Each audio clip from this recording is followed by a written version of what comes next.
Olá, tudo bem? Como vocês estão? Eu sou a professora Renata, estou aqui para mais uma aula do curso preparatório, estou na aula SP, e a aula de hoje é sobre a Resolução Municipal número 3 de 2021, que vai dispor sobre a flexibilização curricular nas unidades educacionais da rede municipal de ensino. Mas antes de entrar na norma, da gente discutir essa legislação, eu gostaria de explicar brevemente como é o funcionamento do Conselho Municipal de Educação de São Paulo. Vamos lá? Bom, o Conselho Municipal de Educação é um órgão vinculado à Secretaria Municipal de Educação, que tem como tarefa, como objetivo, assessorar o Executivo Municipal na formulação, implementação e avaliação de políticas públicas municipais no âmbito educacional. Ou seja, a principal função, a principal tarefa do Conselho Municipal de Educação é auxiliar, refletir e também propor orientações, legislações e formas de organizar e desenvolver o ensino municipal paulistano. Né? Então, eles vão, além, né, de fazer esses estudos, essas análises, elaborar normas complementares. Então, a secretaria trouxe uma legislação específica, que precisa de alguns detalhes. O Conselho Municipal pode auxiliar na elaboração dessas normas. Eles vão propor soluções e encaminhamentos, então, caso haja ali algum conflito, alguma situação difícil de resolver, o Conselho pode levar isso para uma discussão e trazer algumas propostas, alguns encaminhamentos, né? Além disso, eles também vão promover estudos, né, organizar seminários, conferências, para pensar a educação na cidade de São Paulo como um todo, né? Então, por isso que a gente diz que ele tem uma função normativa, ou seja, ele vai organizar e pensar normas, pareceres e resoluções. Ele tem uma função consultiva, ele vai ser consultado se tiver alguma situação, eles vão levar para uma discussão, vão trazer algum parecer depois disso, e uma função propositiva, ou seja, de propor novas ideias, novos caminhos. Né? Então, ele é um auxílio, né? Um assessoramento da Secretaria Municipal de Educação. E como que ele está estruturado? Bom, nós temos 9 conselheiros titulares e 9 suplentes. Caso por algum motivo um conselheiro titular precise sair ou se afastar, o conselheiro suplente assume esse lugar. E aí eles se dividem entre 2 câmaras e uma comissão de legislação e normas. Então, esse grupo aí se divide, né, para que cada um tenha um foco, uma atuação mais centrada. Então, existe um grupo, uma Câmara de Educação Infantil e Anos Iniciais do Ensino Fundamental, ou seja, do 1º ao 5º ano, uma outra Câmara de Ensino Fundamental, Anos Finais e Ensino Médio, e, como eu já disse, uma Comissão de Legislação e Normas. Então, só para vocês entenderem um pouquinho como que é o funcionamento do Conselho Municipal, nós também temos o Conselho Estadual em São Paulo, o Conselho Nacional de Educação. Então, cada esfera de organização política vai se organizar com os seus conselhos, né? E esse é o nosso de São Paulo. E agora a gente vai entrar propriamente na resolução CME, Conselho Municipal de Educação, número 3 de 2021, que foi aprovada em setembro de 2021. Né? Ela dispõe sobre procedimentos de flexibilização curricular nas unidades escolares da rede municipal de ensino de São Paulo. Coloquei até a data da publicação no Diário Oficial da cidade, foi no dia 30 de setembro de 2021. Bom, e o que é mais importante é pensar de onde essa legislação, de onde essa resolução surge.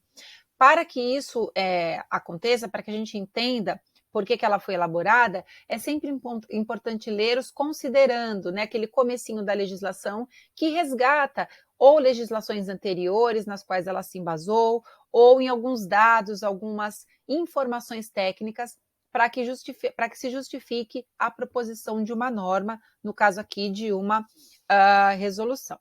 Então, vamos lá. Ele começa dizendo que no Conselho Nacional de Educação já está ali proposto, né, discutido, a possibilidade de se organizar o currículo de formas diferentes, que não precisa ser aquela forma mais tradicional, muito escalonada, muito fechadinha. Então, o Conselho Nacional já diz que se pode fazer essa organização de formas diferentes. Ele também resgata uma indicação do Conselho Estadual de Educação, de 2019, que vai propor a flexibilização da trajetória escolar e da certificação escolar, com vistas a garantir a educação e a aprendizagem. Então, aí a gente já observa que o Conselho Municipal de Educação também buscou fazer uma conversa, né, um estreitamento com uma indicação já proposta pelo Conselho Estadual, né? Ele resgata um decreto municipal 54.452, que propõe, em um dos seus artigos, o ensino fundamental em 3 ciclos. Então, primeiro, segundo e terceiro ano, ciclo de alfabetização; quarto, quinto e sexto ano, ciclo interdisciplinar; sétimo, oitavo e nono ano, ciclo autoral. Essa é a forma que se organizam os ciclos na rede municipal de ensino de São Paulo. Ele também resgata uma resolução do próprio Conselho Municipal de Educação, de 2020, que discute projetos experimentais ou especiais na rede municipal de ensino de São Paulo. Então, essa é uma recomendação e resolução que vão dizer como devem ocorrer os registros, o acompanhamento de escolas que tenham projetos diferenciados, projetos experimentais, né? Então, essas escolas são acompanhadas pelo Conselho Municipal de Educação. Ele também considera o currículo da cidade, que é um documento importante, que traz uma proposta de organização curricular, mas que também prevê essas flexibilizações diante do contexto de cada escola. Também prevê a flexibilização dos espaços e tempos do currículo, né? E aí ele traz alguns dados importantes, olha. Na cidade de São Paulo, isso no ano de 2021, né, 23 mil crianças da pré-escola e 30 mil do ensino fundamental estavam fora, sem atendimento escolar, pois não procuram uma vaga. Então, esse dado, eles nos diz que não é um problema de existirem as vagas, essas vagas existem, mas são crianças que não procuram a vaga. Então, também é uma resolução que vai buscar ter um olhar atento para essas crianças que estão fora da escola, trazer essas crianças, né, fazer ações aí de busca ativa para que elas estejam matriculadas e frequentando e aprendendo nas escolas. Um outro dado interessante é a distorção idade-série. O que isso significa? Essa distorção significa dizer crianças que não estão na idade correta para o ano do ensino. Então, por exemplo, uma criança entra com 6 anos no primeiro ano, ela tem que ter 7 no segundo ano, 8 no terceiro ano, mas por algum motivo ela reprovou outra vez e ela tem 8 anos no primeiro ano. Isso não na nossa cidade, porque não existe a retenção dentro do ciclo de alfabetização, mas é um exemplo para ilustrar. Se é uma criança de 8 anos no primeiro ano, ela está fora da idade séria, ou seja, há uma distorção. E o que eles estão considerando? Que 7,1% das matrículas estão ali fora da idade série, sendo 4,3% nos anos iniciais, do primeiro ao quinto, e 13,6% nos anos finais. Então, apesar dela considerar que isso vem reduzindo, vem sendo diminuído ao longo dos anos, ainda existe uma distorção em idade série considerável. Uma outra consideração importante é o alto índice de evasão e repetência. Então, isso que gera também a distorção em idade série e o abandono, né, a evasão, quando o estudante simplesmente não frequenta mais. Uma outra consideração também importante é a garantia do direito à educação, né? E aí ele também traz um dado que 53% dessas crianças que estão fora da escola vivem em domicílios com a renda per capita de até meio salário mínimo. Então, aí envolve também as questões econômicas, de vulnerabilidade social, como um dificultador para que essas crianças estejam na escola, né? Ela também resgata a LDB, né, que ela propõe ali o tripé: acesso, permanência e qualidade. Então, ali dizendo que desde a legislação federal a gente já tem que ter uma preocupação com acesso à permanência, mas também com a qualidade dessas aprendizagens. E uma última consideração, que é uma recomendação do próprio CME, número 3 de 2021, que também discute medidas de flexibilização do currículo, dos tempos e dos espaços. Então, gente, o que ela está propondo basicamente são formas diferenciadas de organizar o currículo escolar. numa tentativa de sair desse modelo mais engessado, mais fechadinho, de cada ano do ciclo ser ali muito separado, né, individualmente, de propor um trabalho mais interdisciplinar e mais integrado para que os estudantes tenham sucesso em suas aprendizagens, né? Quando a gente pensar na resolução CME número 3, é isso que a gente tem que ter em mente. E agora a gente vai passar para os artigos. O primeiro artigo, a unidade educacional deverá fazer constar no regimento educacional, bem como na elaboração do projeto pedagógico, os institutos previstos na legislação que garantam as condições efetivas do direito à educação e à aprendizagem, proporcionando a cada estudante trajetória educacional de sucesso e situações concretas de conclusão do ensino fundamental e do ensino médio, diurno e noturno, em idades próprias, rompendo com a dinâmica de reprovação, abandono e exclusão. Então, esse é um artigo que está nos dizendo o quê? Tudo que a unidade educacional pensar em termos de fazer propostas diferenciadas, tempos e espaços diferentes, devem estar registrados no projeto político-pedagógico, que aqui está só projeto pedagógico, e no regimento educacional, né? Então, a escola vai pensar como ela vai se articular e vai fazer esse registro nos próprios documentos. O artigo 2º, ele vai retomar a organização do ensino fundamental em 3 ciclos de aprendizagem, né? E dizendo que ele deve ser garantido, né, para a aquisição das aprendizagens essenciais, num tempo de 3 anos para cada ciclo. Alfabetização interdisciplinar e autoral, sem retenção nos anos intermediários de cada ciclo, desde que cumpridos 75% da carga horária anual. Então, esse é um artigo interessante porque ela nos remete à ideia de ciclo, que muitas vezes é perdido, né, no dia a dia das escolas, acaba ficando um ano muito fechadinho em si. Então, o que ele está dizendo? Se aquela criança, aquele estudante não conseguiu alcançar as aprendizagens previstas dentro do primeiro ano do ciclo, ela pode retomar dentro do segundo ano ou até no terceiro, para que a gente pense não em anos letivos fechados, mas em ciclos de 3 anos, né? E aí ele também propõe que não haja retenção dentro do ciclo. Então, isso significa que do primeiro ao terceiro ano não haverá retenção, mas no final do terceiro ano, se for o caso, sim. Do 4º ao 7º ano, ao 6º ano, também não haverá retenção, mas se houver retenção, só no 6º. E no 7º ao 9º também. Lembrando que essa é uma resolução, não é uma instrução normativa e nem uma portaria. Então, mais para frente a gente vai ver que ela vai dizer que para que isso seja implementado, a Secretaria Municipal de Educação precisa criar uma legislação específica, uma instrução normativa que dê conta de oficializar, não vou dizer a palavra oficializar, mas talvez corroborar o que a resolução está trazendo, né? No caso da retenção, eu já vou adiantar para vocês que nós tivemos uma instrução normativa recentemente que apoia esse artigo número 2 e que vai dizer exatamente isso, que não haverá retenção dentro dos anos intermediários de cada ciclo, somente no final dos ciclos, né? O artigo 3º vai pensar nos recursos metodológicos. Então, quais são as metodologias que as escolas vão utilizar para garantir essa flexibilização, essa dinamização do currículo, dos tempos e dos espaços? Ela vai começar com uma situação já prevista em regimentos atuais, que é a classificação dos estudantes, dos alunos, né? Então, independente da escolarização anterior, mediante a avaliação realizada pela unidade educacional, exceto para o primeiro ano do ensino fundamental, isso é muito importante. Então, o estudante chegou na escola sem documentações, veio de um outro estado, né? Muitas vezes a gente recebe estudantes migrantes que vêm de outros países, ele pode passar por essa classificação independente da escolarização anterior.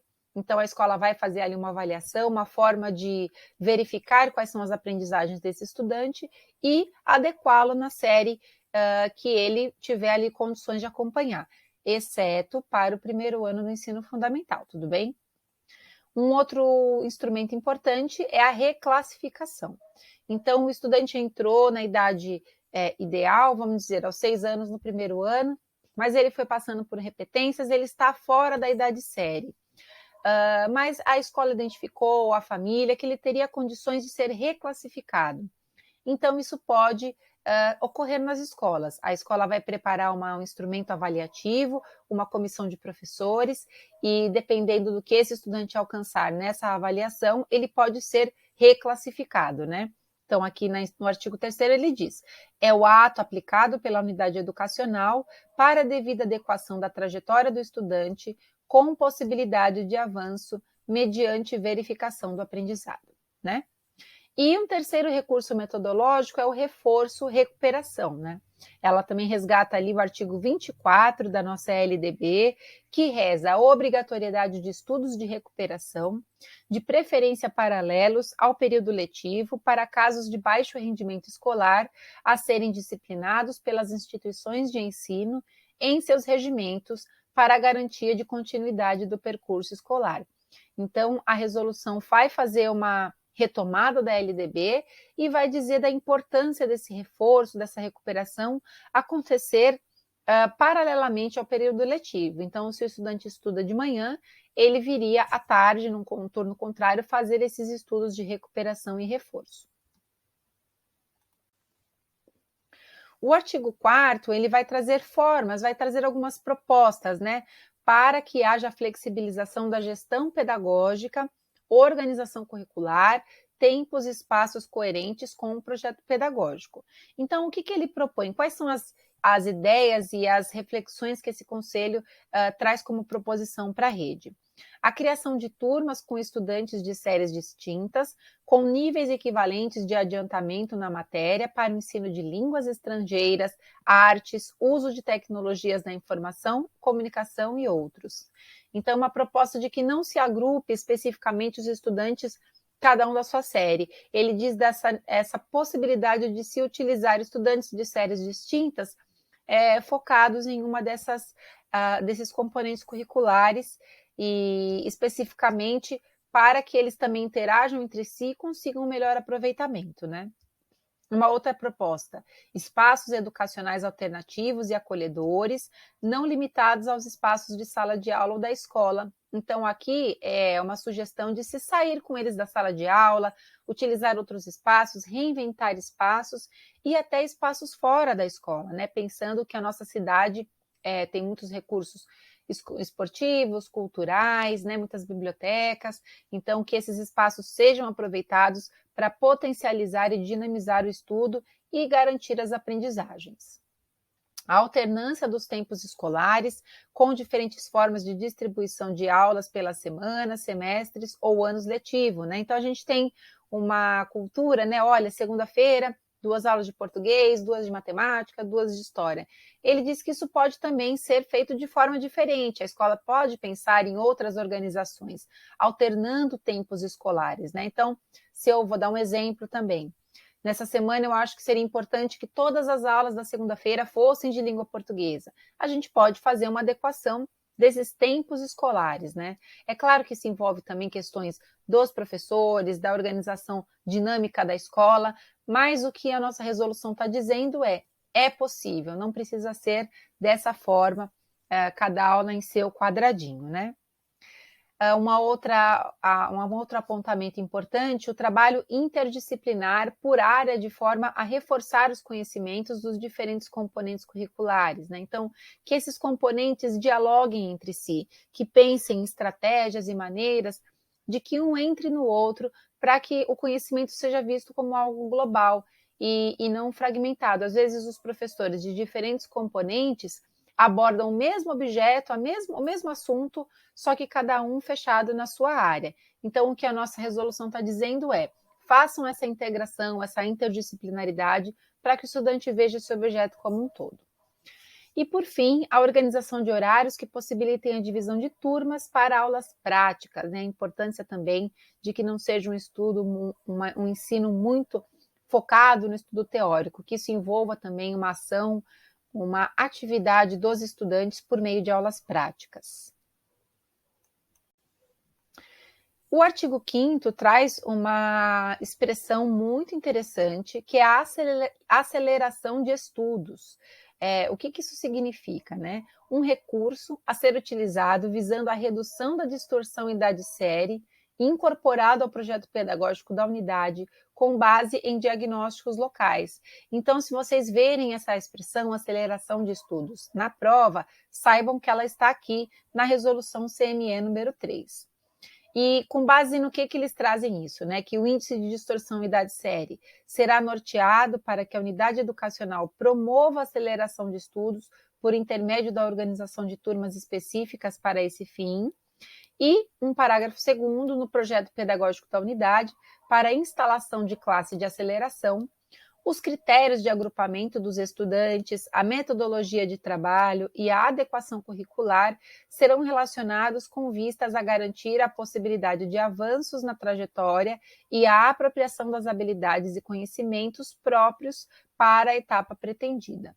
Né? Então, é um artigo que vai trazer como proposta essas classes de aceleração de estudos, principalmente pensando nos estudantes que estão fora da idade série adequada, né?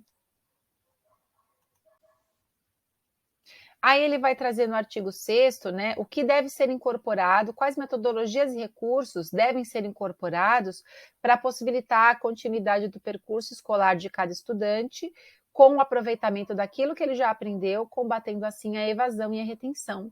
Então, ela está se referindo àquela situação de, às vezes, o estudante ter bom rendimento, bom aproveitamento em alguns componentes e por conta de 2, 3 que ele foi mal, que ele está com uma nota abaixo do que seria o considerado aprovado ou adequado, ele tem que refazer todo aquele ano de ciclo, né?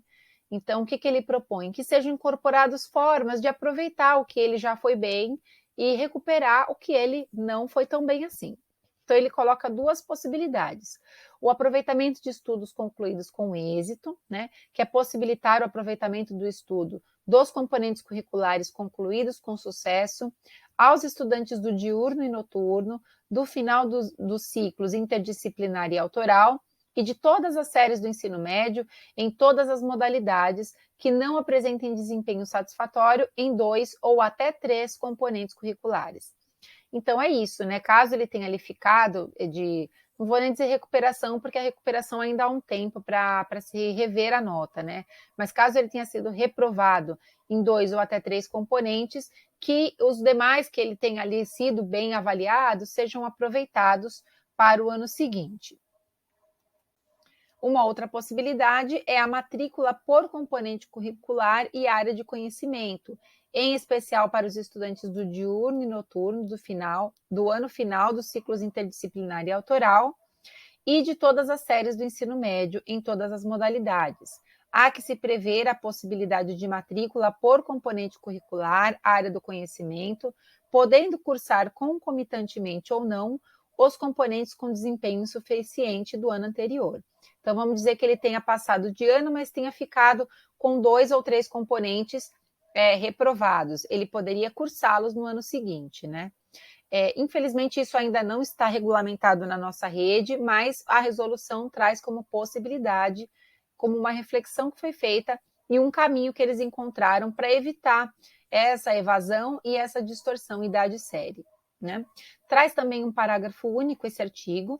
Para aproveitamento de estudos concluídos com êxito, os estudantes serão classificados no ano subsequente, exceto os do último ano do ciclo autoral, ou seja, do 9º ano, e da última série do ensino médio, ou seja, o 3º médio. Para finalizar, os 3 últimos artigos vão dizer o que cada um vai fazer para auxiliar que essa resolução funcione, para que as escolas consigam trazer para os seus estudantes essa flexibilização curricular. Então, ela diz que a Diretoria Regional de Educação deve apoiar as unidades educacionais, prevendo condições para a aplicação dos institutos previstos na presente resolução. E a SME cabe expedir instruções normativas sobre a matéria, para aplicação de cada instituto de reorganização curricular, flexibilização e dinamização da trajetória educacional bem-sucedida dos estudantes nas unidades educacionais. E o artigo 9º, esta resolução entrará em vigor na data da publicação. Então, só retomando o artigo 8º, como eu já disse também, a SME precisa expedir uma documentação específica que legitime, que corrobore o que a resolução está nos trazendo. Tá certo? Bom, pessoal, sobre a resolução CME número 3, esses são os pontos mais importantes, mais relevantes. Eu espero que você tenha aproveitado essa aula. Faça suas anotações para quando chegar perto da prova, você tenha a possibilidade de fazer uma boa revisão e lembrar dessa nossa discussão, dessa proposta que o Conselho Municipal de Educação trouxe para a cidade de São Paulo. Tudo bem? Bons estudos e até a próxima aula.